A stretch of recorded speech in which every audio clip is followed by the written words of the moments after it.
survive and thrive. And this is around, how things have changed in the pandemic and how we've made, things work for us under pressure. And never has innovation at speed been so important than during the COVID-19 pandemic. My name's Emma Cowan. I'm a relationship manager in Audience of the Future. So I work with grant-funded projects to help them aid and deliver in their grant-funded projects, which in this case is in Audience of the Future, which I'll very quickly explain at pace. So you may have already heard of UKRI. It's the UK's Research Innovation. It's a non-departmental public body of the Government of the United Kingdom. It directs research innovation funding through the budget from Department of Business, Energy, Industrial Strategy, or BEIS that you will have heard it called on the news. Innovate UK is one of those research councils that sits within UKRI, and that helps drive productivity and economic growth by supporting business to develop and realise the potential of new ideas. So we connect businesses, partners, investors, and academic institutions to turn those ideas into commercially successful products and services. The Industrial Strategy Challenge Fund is slightly different. It sits within Innovate UK, but it also straddles the Arts and Humanities Council. And it kind of addresses the big societal changes that are being faced at the time by UK businesses. And we've got up to 23 challenges, including things like the Faraday Battery Challenge and Driving the Electric Revolution and Healthy Aging. Audience of the Future is one of those challenges, and it's about developing new and immersive technologies for audience, such as virtual, augmented and mixed reality. So it's about the next generation of how audiences will participate in the creative industry. So it's a large challenge. It's invested over 39.3 million in the development of new immersive technologies such as virtual, augmented and mixed reality. I don't know if you've had a go at virtual reality. There are a few events going on. There is going to be one down in London in the next few weeks. So if you want to hear about that, you can always ask Zena. I'll make sure you get the details. It's one of our big demonstrators. But we commission research to better understand audiences for immersive productions in the fields of art, culture, heritage and entertainment. Of course, the COVID pandemic struck and the UK government shut all non-essential services, and this included UK's creative industry, which really did generate a really unique and challenging set of circumstances for that particular sector in comparison to a lot of other businesses that were able to adapt. So online retail could go to delivery. Some changed their offering to fit the landscape. So pubs became takeaways and food delivery services, and some were able to move quite quickly. So schools and training were able to kind of move online, although it's a huge challenge, they were able to do it. The creative industry, so opera, theatre, events, locational experiences and music venues were really forced to take one of two routes, and that was to either shut and wait it out because they couldn't have people into the venue, or actually pivot their offering. And Innovate UK's Audience of the Future Challenge funded their in-flight projects with what we call continuity funding to help them pivot the offering to ensure that those important projects did deliver. So a live project, Audience of the Future project, was one of ours, which was the Accelerator Challenge, which is where I've invited Julian along. Julian is the digital strategist and co-founder of Body Swaps. It was a live project in the Investment Accelerator Challenge. It's the SaaS soft skills training solution offering VR simulations for management, diversity and employee training. It's a fascinating product, and he'll explain a little bit more about it. Successfully achieved grant funding to develop one of the most advanced user virtual human interfaces, and allowing it to help form a behavioural impact with these simulations, started in January 2020, and wham, in light of the pandemic, it was one of those that we helped fund with continuity grants to make available. So I'm going to introduce and hand over to Julian, who's going to spend the next few minutes just explaining a bit about how he pivoted what was a funded product or project into something that they could then do. So I'll stop sharing and hand to you, Julian. Thanks a lot, Emma. Hi everyone, let me share my screen, which is probably my favorite sentence of the year. Can you all see that? Yes. I should be able to go in present mode as well. Here we go.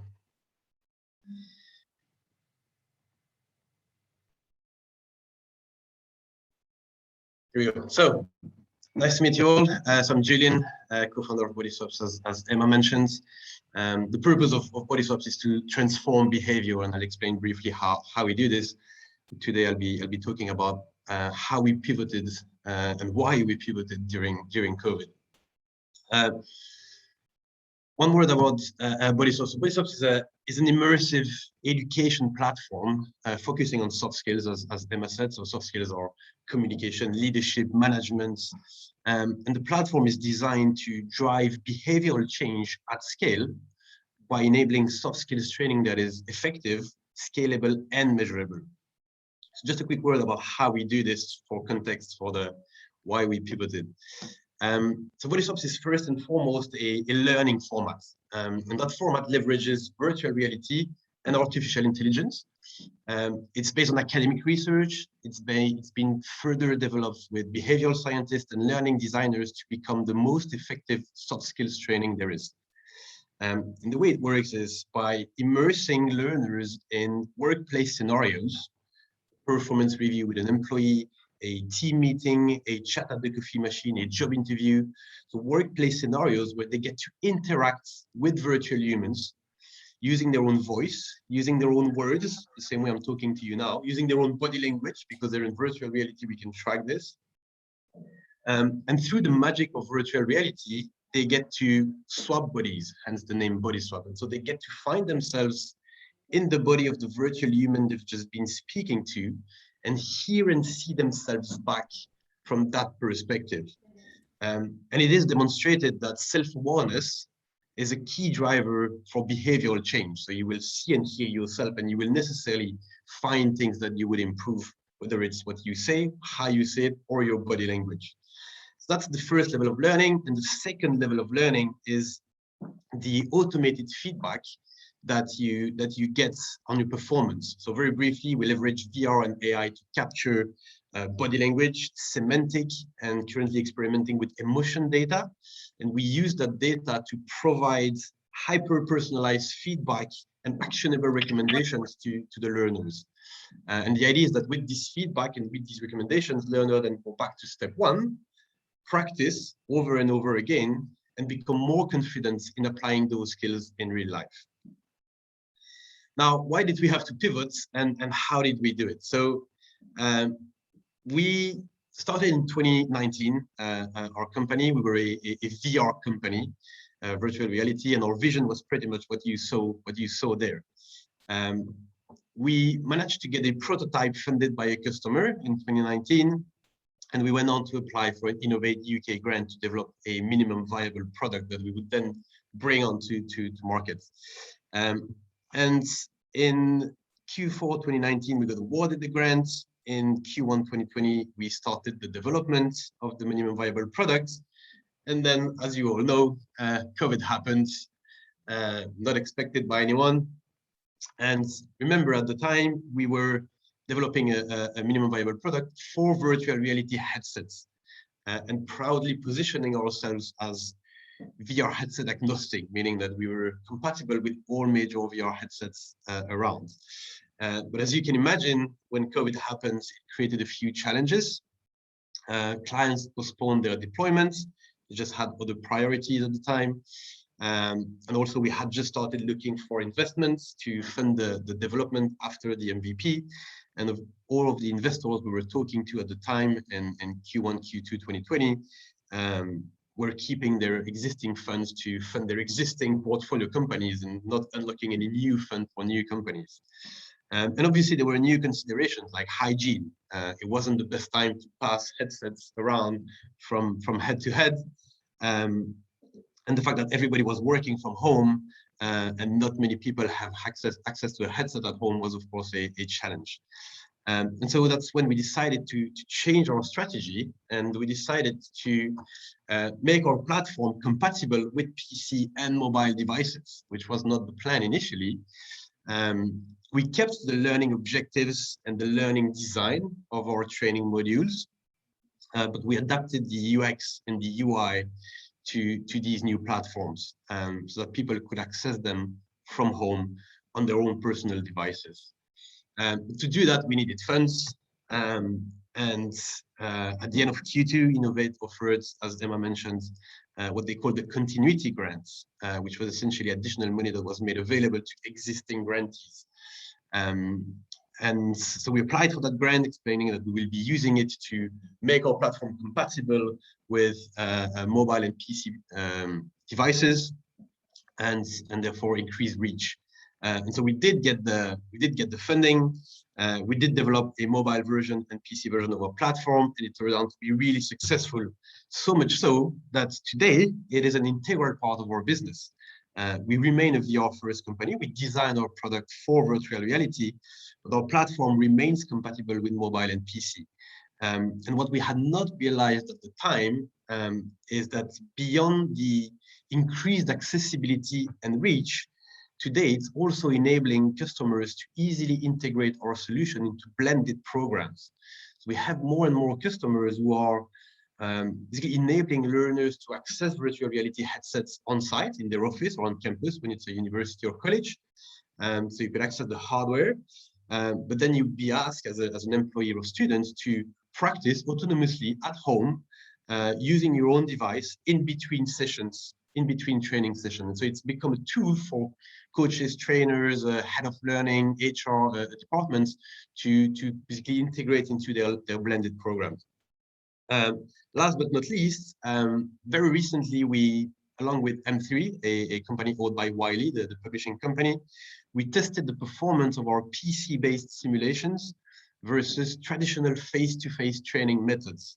And we demonstrated that it's not only much cheaper to do it via PC than with coaches, but it's also 29% more effective. So this was done using randomized control groups, and these groups were tested independently, and those that have used body swaps were scored higher than those that used the traditional coaching methods. Thank you. I hope it was useful. You should see my last slide. There we go. This is my contact details. If you want to ask me any questions or get in touch, please feel free. Thank you.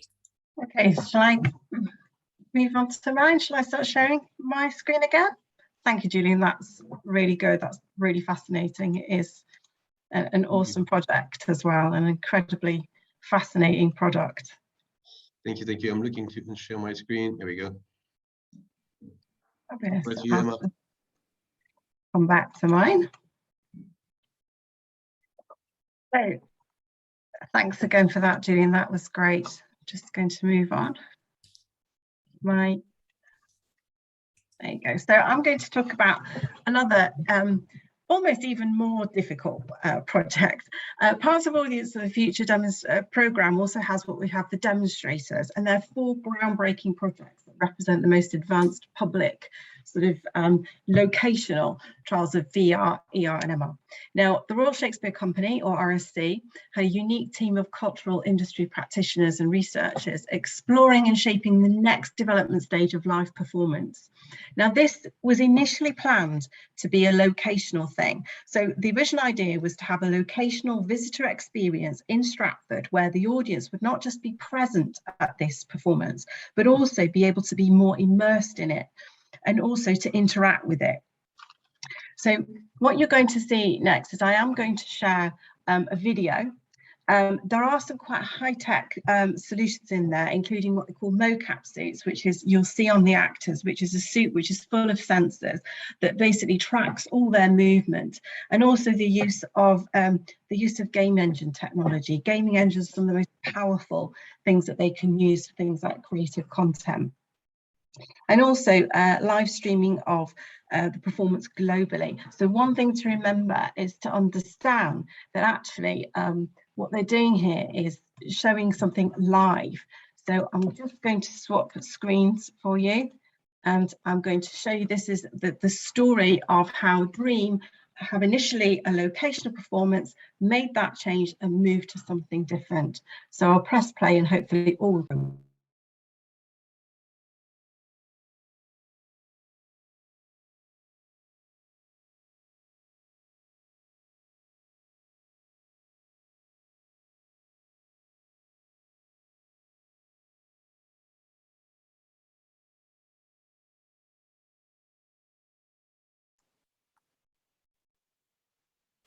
Emma, we might need to do that again. I'm not getting any sound.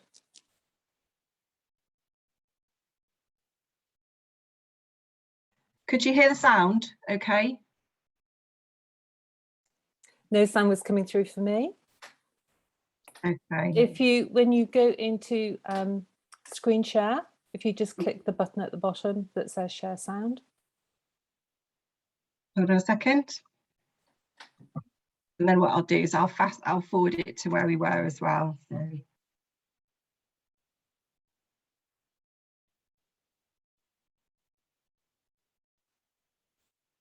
Got it. Just pick a thumbs up if you can hear it.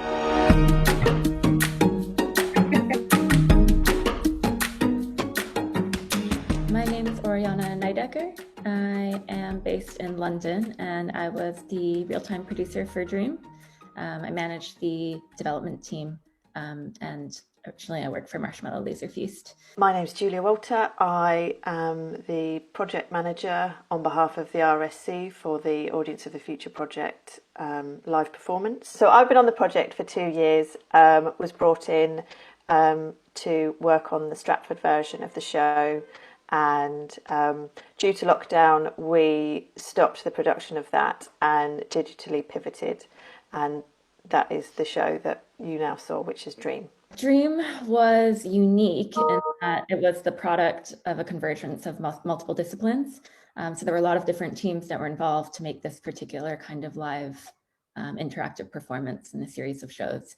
Obviously, when we started to ramp up the production for Dream, we started utilising a lot of the RSC departments. We then brought in external freelancers to create the team that needed to be on the ground in Portsmouth when we started production. It was quite, it was quite tricky, wasn't it, when we had to try and coordinate all of those teams. Dream was such a kind of a mix of all of these different disciplines coming in together. We were using the latest gaming technology and Unreal Engine with, for the Vicon system, using real-time motion capture, live broadcasting techniques to be able to stream the video and have that interactive video player, and all the traditional performance technology. Obviously, we had to halt production on the LBE in Stratford in the March when lockdown began. We spent 6 months working with our research partners to look at how we could digitally pivot this and include as many people as possible.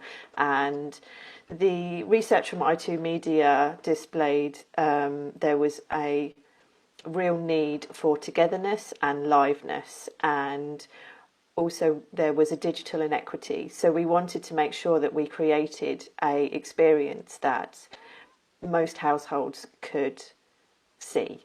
So in the beginning, we did talk about a number of other technologies. We talked about having a VR experience. So the timeline, actually, so we started the pivot creatively from September 2020 and we delivered the show in March 2021. We did 10 shows and we tried to encompass all time zones. So that included doing a show at 2 a.m. in the morning with South by Southwest. We streamed to Sydney Opera House on one of the morning shows. We, as Oriana said, reached 79 countries, which again, we would never have been able to do with the first version of Dream. We all went in knowing that there was going to be these restrictions and we were prepared for them. We actually didn't have a positive test through the whole 3 months. We were really lucky. And I think that's testament to just everyone being super careful. We also managed to deliver an immersive experience remotely, but keep a lot of the rituals of theatre, and there was huge buzz, online of people kind of acknowledging that they're sharing this virtual space with other people and they're waiting for the show to start. It was really exciting. We were able to lift the curtain up on the stage so people could see everything that was going on behind the scenes. And one thing we were joking about at one point is everything had kind of come together so seamlessly that sometimes we were, almost worried that people would maybe lose some of the idea that it was live. We were able to give people work, and there was a lot of people that hadn't worked for quite a while. There was over 300 people that put this thing together, and that's, it was really important. By March, it felt like we were almost in the normal real world, and kind of a bit of a shock going back to our Zoom squares in our homes.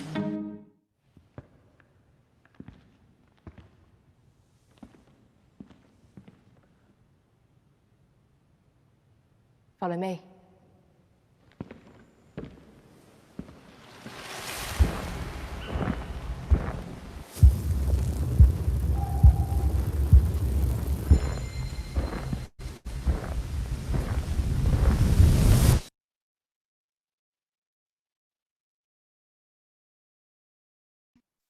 So that was the Dream production, which was quite phenomenal in the end. And I remember actually logging on that first evening with my family around, and we had various ways of doing it. We had the headset ready, and we also watched it on the TV linked to the laptop.